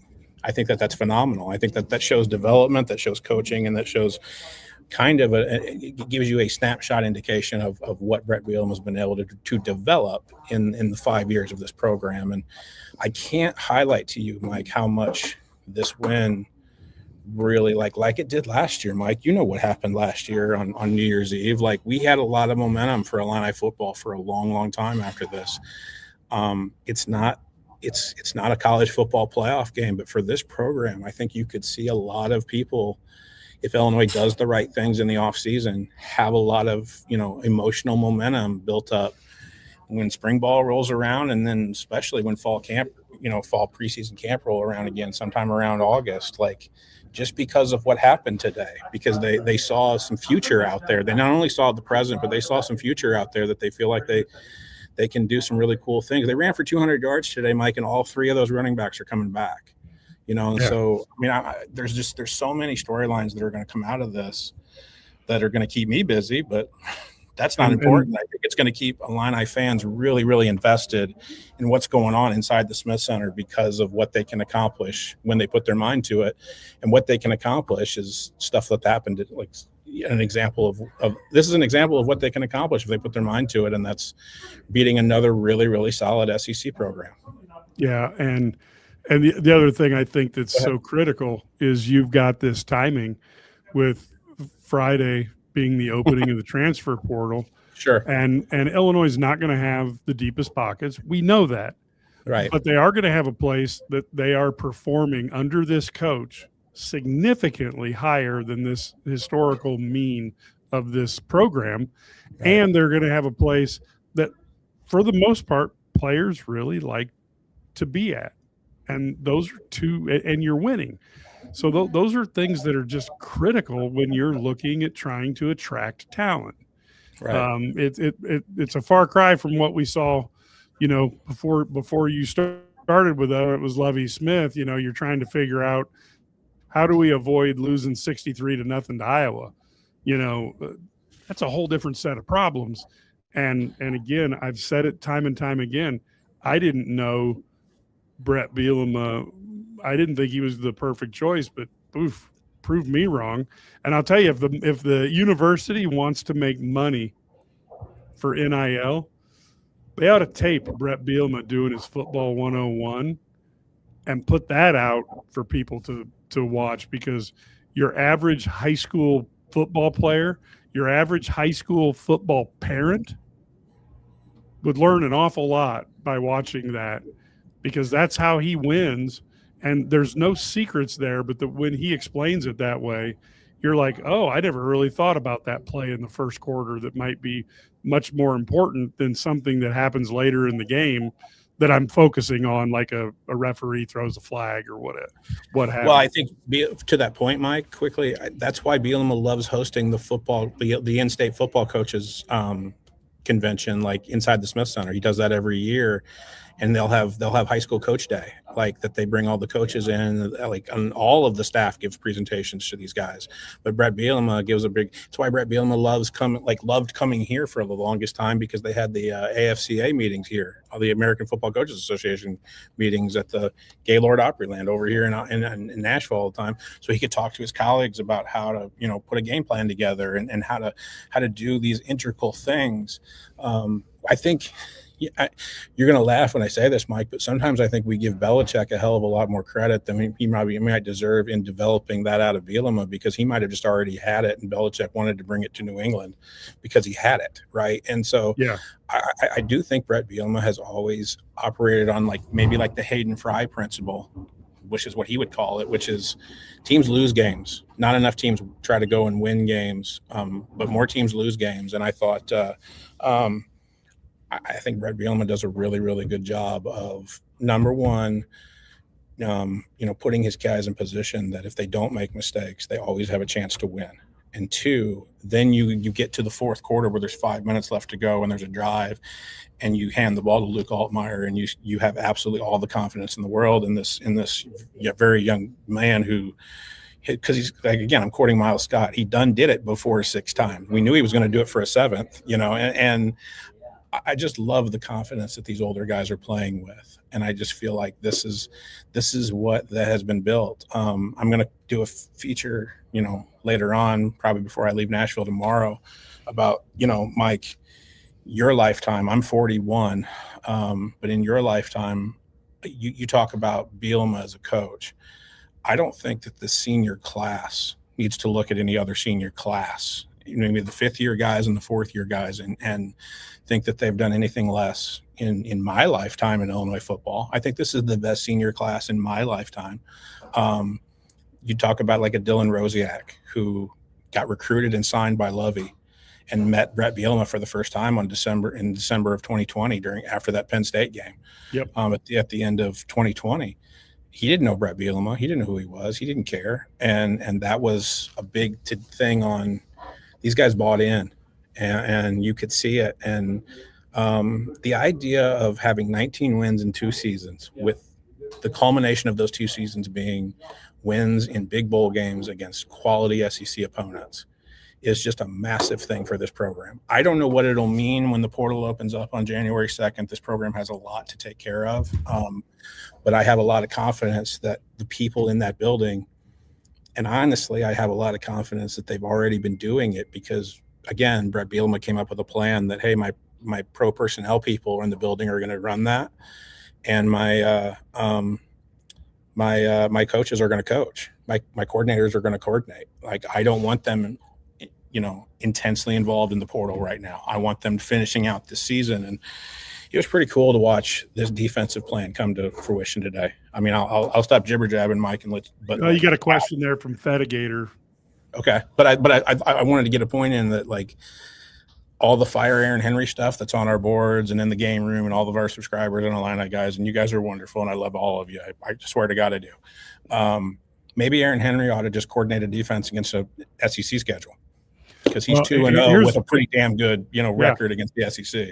So here's the question I would ask you, because sure, this is what people are rightly or wrongly, Aaron's taking a lot of heat, just like Tyler Underwood takes a ton of heat for the Sure. offense on that. So can you give me, and then we'll get back to Fetigator's Sure. question on left tackle. But can you give me the 3 football reasons that you think Aaron Henry is a good defensive coordinator? So we can take all this emotion stuff out of it, but you've covered SEC, you've covered Big Ten. Give us 3 reasons why you think he's good, and then that just stands for itself. And we'll move on. I think there's still things that Aaron Henry's developing. I don't think I would look. He's not a finished product, but he's a young guy. And I wouldn't even put him in the top, tier of defensive coordinators in the league yet. And I think that's fair for Aaron. Here's what I think, Mike. I think and I'm pettifogging 2 really, really good performances by Aaron Henry, and I know I'm doing that. But if you take the Citrus Bowl of last year and this bowl game today, okay, what I think Aaron Henry decided to do in both of those games that I thought was brilliant, and it really bothers a lot of our subscribers. They basically decided, and I mean by they, Aaron Henry, Terrence Jameson, Archie McDaniel, and, oh, by the way, their boss, Brett Bielema, has all year long said, okay, if we keep backpedaling in the secondary and do not let guys throw it over the top, we have a better chance of winning than if we play the other way. And the way that you do that, Mike, and you've talked about it intensely after the games with me, off air, on the boards, the way you can effectively do that is having a defensive line that goes and eats. And I thought today this defensive line went and ate a bunch today. James Thompson played the best game he's ever played in an Illini uniform today. Yep. Joe Barna, I just mentioned Joe Barna, who was replacing Gabe Yakas, I thought played out of his mind today, and that is a young man who this staff really, really likes, and they think really, really highly of. He created a defensive touchdown today. You had Dylan Rosiak, I thought played really, really well today. I thought Brown played well. I thought Daniel Brown played really, really well today. I thought Malachi Hood played really, really well today. And then you had guys in the back make tackles. You had guys like Torrey Cox make tackles. You had guys like they put in Tyler Strain. He makes tackles. Mac Resetich made tackles today. And the idea was they decided in the Smith Center 2 weeks ago, if we keep everything in front of us, Tennessee wants to throw the ball over the top. That is what they do. They run 4 verts. They run their wide splits the way they do because they want to get 4 wide receivers vertically down the field. They want to run these long routes where they throw the ball deep with Joey Aguilar and they beat you over the top. And the reason they do their 4 verts is because it allows the running game to work because the middle of the field is now wide open. So now if you can get it blocked up a little bit, now you've got a whole crease that can go for like 20 yards, right? Yep. And when that happens, guess what? The defense just keeps walking up, and then what do? They throw it over the top, and then you get a 50-yard touchdown. Miles Scott said it perfectly. I mean, you're talking about a veteran. These guys talk like their coach. Some of these guys talk like their coaches, and he's like, they didn't want to run the ball. He goes, it was crazy. He says, because they were running the ball on us. He says that's how they scored their touchdown in the fourth quarter, right? They just ran the ball down our throat and dog walked it all down the field, but they didn't want to do that. It frustrated them that they had to do that because they want to throw the ball vertically down the field. Well, we're not going to let them do that. So what I thought Aaron Henry did today and in the Citrus Bowl with Lenorius Sellers was essentially he takes their opponent's right hand and he ties it behind their back, and they said, you know what, you're going to beat us with your left hand. And if you can do that, great. So that's Bill Belichickian, right? Right. What I don't think Aaron Henry did effectively enough is get really, really good play from his defensive line and really, really good play from his linebackers all year long for whatever reason. And so if you're not good up front, you can't play off a lot. Yeah. Brett Bielema mentioned it. What I think a lot of people on our boards might get wrong a lot is like, well, they're playing zone and they're backing up and they're giving so much cushion. They're giving cushion because they're playing man. I think Aaron Henry, like in the games against South Carolina and the games against Tennessee, has decided, hey, let's play a little bit of zone. Let's see how zone looks to this team and see if it really confuses them and screws them up. He doesn't play a lot of zone. If you look at the analytical data that I see, you'll see that Aaron Henry, just like Ryan Walters, Mike, plays like 90% man. But in order to do that, if you don't have Xavier Scott like for 2 months, you've got to give a lot of cushion, because you're not going to let that young corner or that corner that's coming off of an injury like Jaheim Clark. You're not going to put him in a situation like the Purdue game where they're getting beat deep over the top and it's wide open down the sidelines and you're giving up big plays. They don't want to do that. So I think Aaron Henry's got to find a better mix of figuring out how to maybe play more zone. And I think this program still needs to go find guys up front that can go dominate. Yeah. And go find more Johnny Newtons and go find, more Keith Randolphs and go find, some guys like the way that James Thompson played today, the way that Angelo McCullum played today, those guys up front that created 7 tackles for loss and 4 sacks and a defensive touchdown. If you can find those guys, then you can play a little bit different in the back. But right now they found themselves to be really hamstrung with what they had up front, which was developing. And then they lose Xavier Scott, and they're like, "Oh, okay, now we've got to be really careful about what we do in the back." So, I do think that Aaron Henry does a really, really good job. 1, of recruiting the state of Florida, and 2, making it with his safeties. Look, his position room is safety, where I think Miles Scott has transformed himself into an unbelievable player over his 4 years, going from a walk-on wide receiver. And then Matthew Bailey is somebody that they think is an NFL player. So if you look at it from that perspective, I think that they do a really, really good job he does a really good job of developing secondary talent individually, get better every year.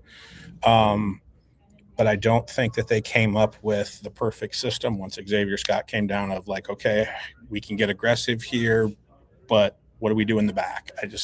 He never found the right combination there all year long. But you put these 2 bowl game performances up. I joked with somebody walking back up to the press box, Mike. I know this is long-winded. I'm sorry, but I would get that Aaron Henry, contract extension press release out tomorrow morning, and just let people eat on holding Tennessee. I talked to Tennessee writers today, and I was like, let me show you in our game room how many people wanted Aaron Henry fired in the middle of the 4th quarter.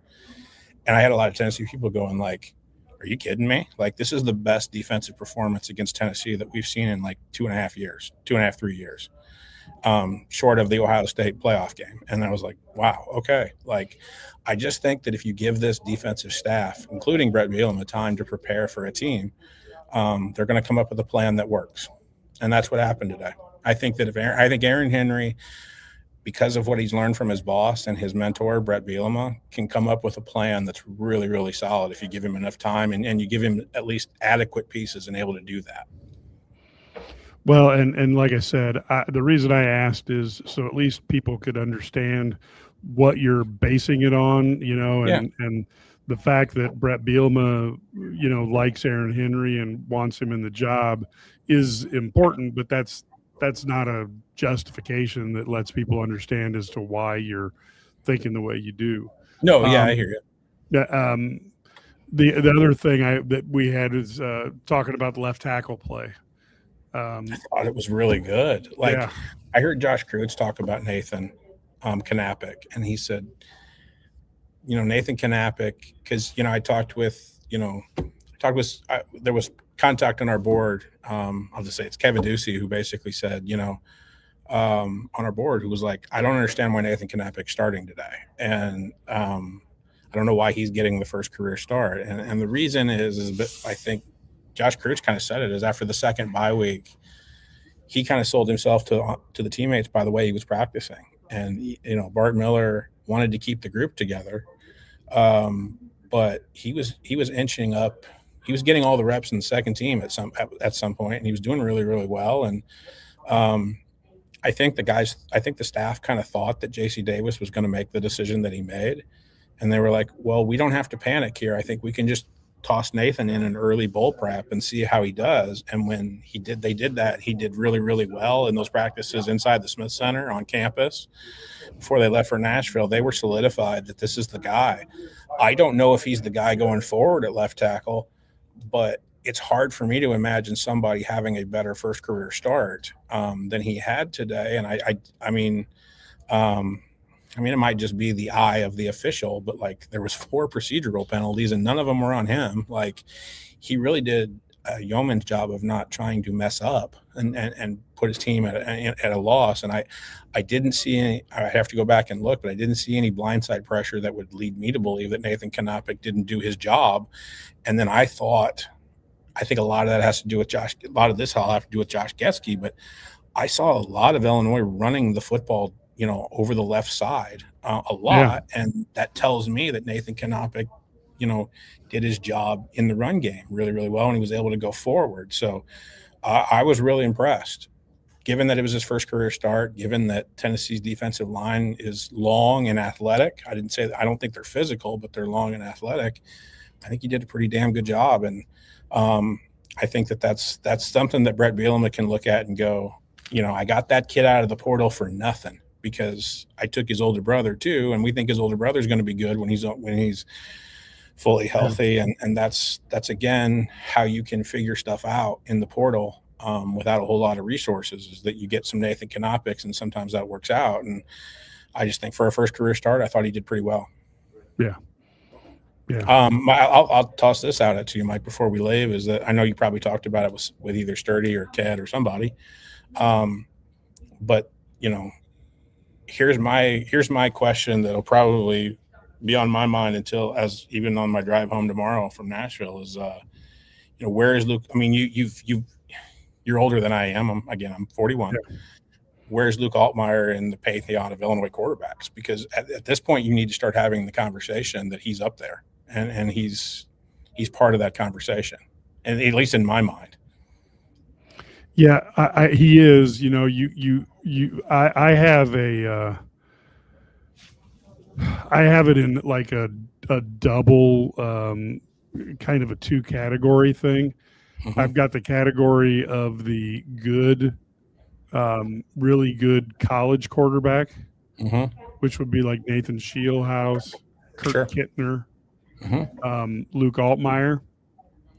Then I have a separate category, which is the badass pro quarterback, which I put Dave Wilson, Tony Eason, Jack Trudeau, Jeff mm-hmm. George in. And to me, they're 2 different categories. And Luke very well may be a pro. We don't know. You know what mm-hmm. I mean? Because nobody thought Tom Brady was going to be the GOAT when they picked him in the 6th round. Sure. So he could be the GOAT. Who knows? Could sure. never make a roster. But we'll see where he goes with the pros as to which category I put him in. But he is definitely one of the best college quarterbacks Illinois has ever had. I would probably put him right up there with Kittner. Not as good a passer as Kittner, but his ability to move the ball with his feet mm-hmm. has been invaluable, particularly going down the end of games. And when you're talking a guy who's got 7 come from behind victories, pretty clutch. That may put you to number 1, because all you have to do is keep him close. And look, we joke all the time on Illini guys how bad my predictions are. Sure. But I did tell 2 different Tennessee crews that if this game gets down to the end mm-hmm. and Luke Altmaier's got the ball, Illinois will win. And there was no question mark.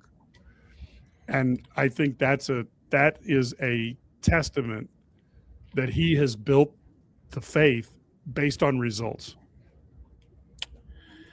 I will say 2 things. I think first is a stat that I almost roll my eyes at, which is I hate the quarterback wins stat, because I agree, because it's a team sport. Wins is a team sport.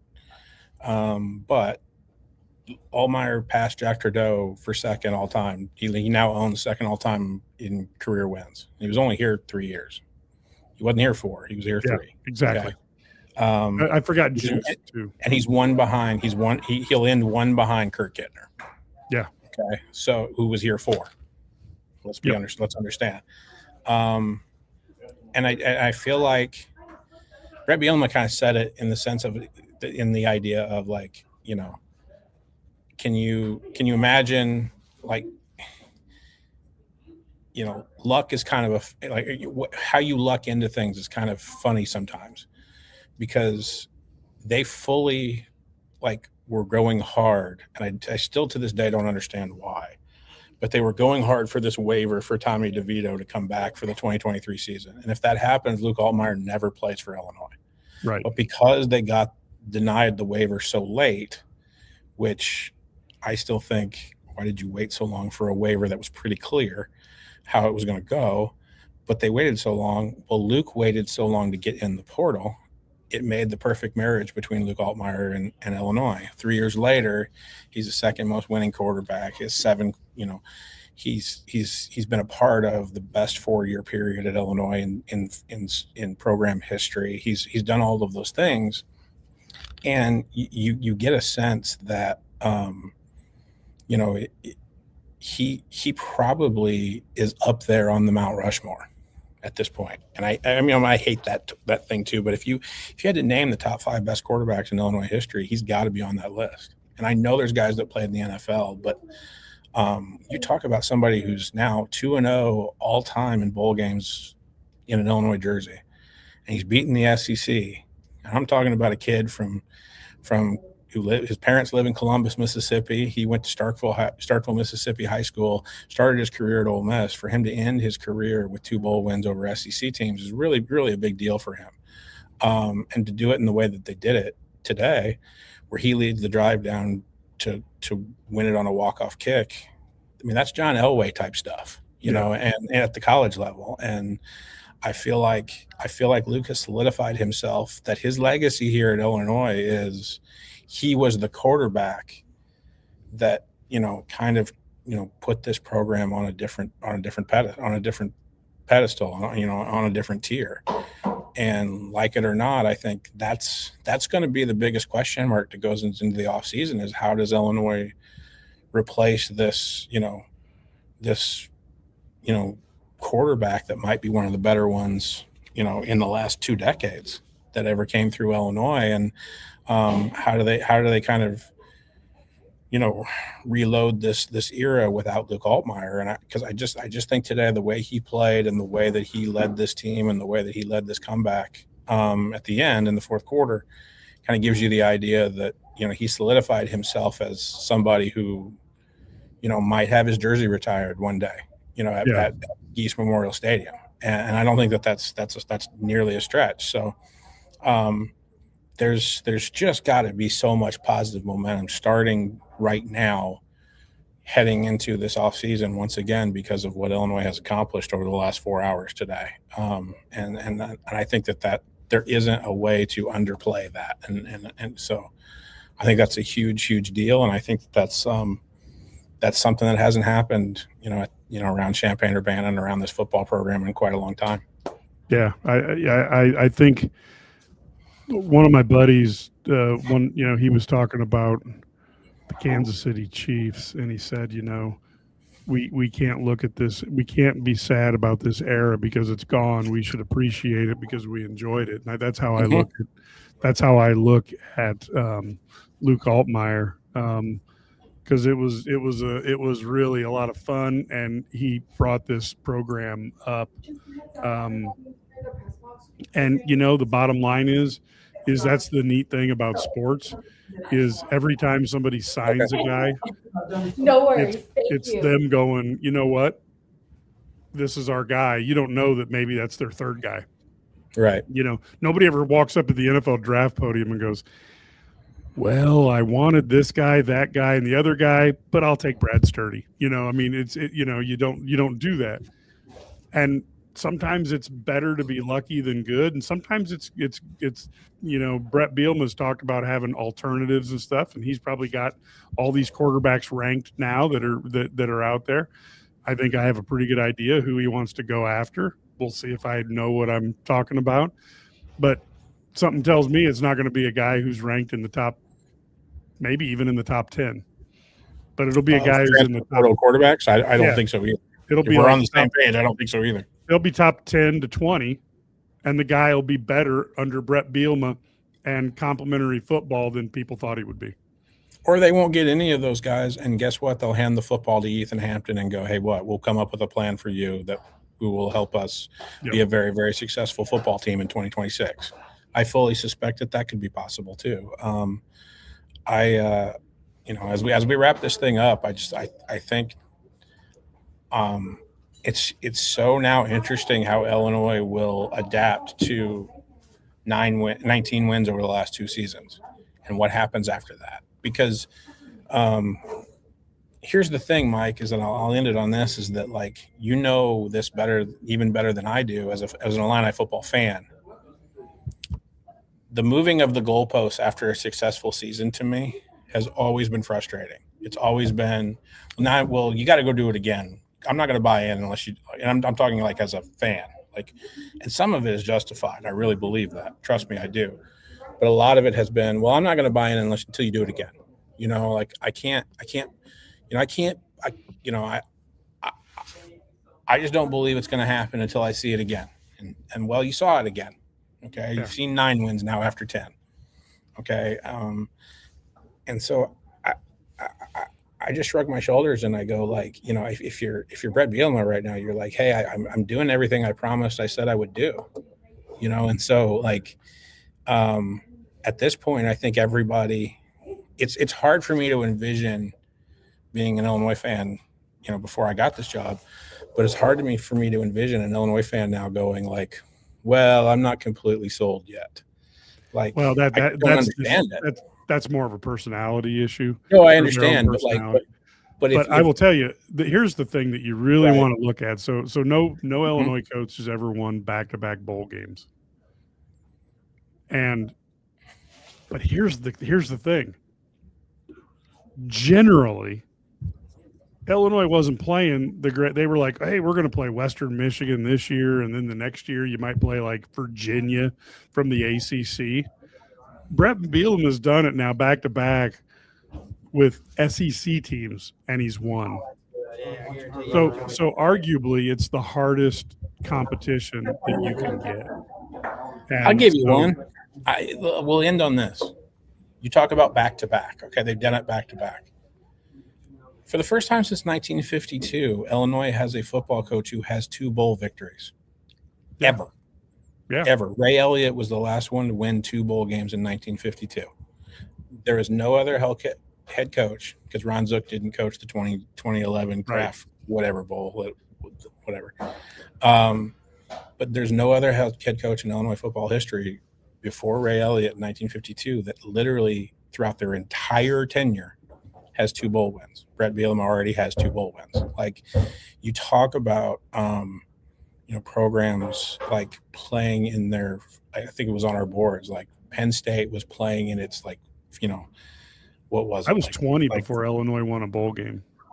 Right. It was like Penn State has played in like their 52nd bowl game, or and they had their 36th bowl win in program history.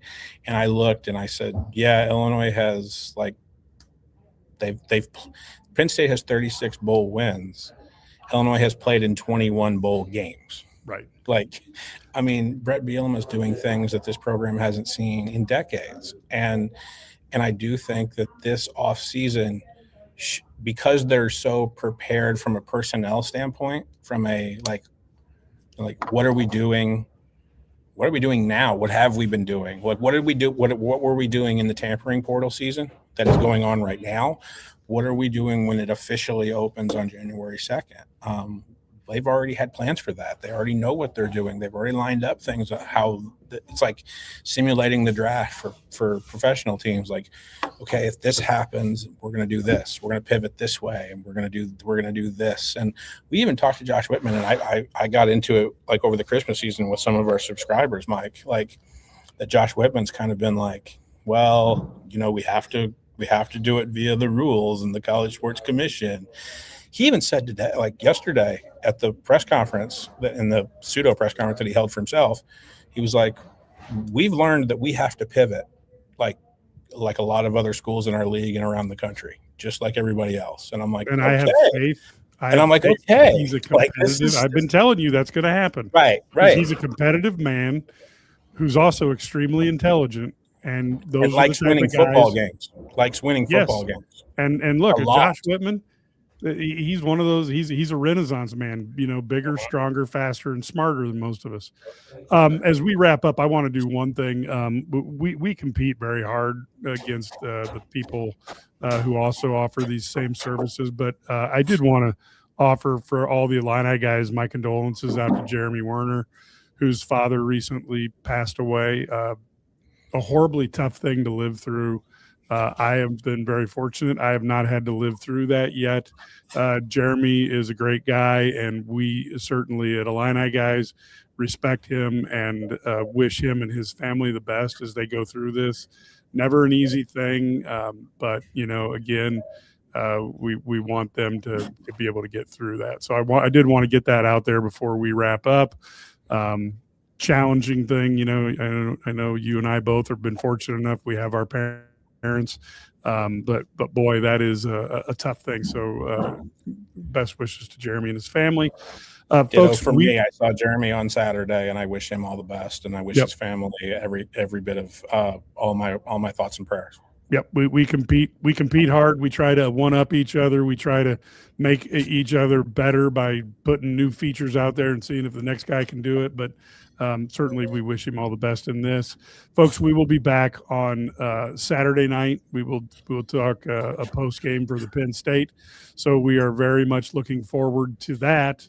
Until then, folks, go Illini.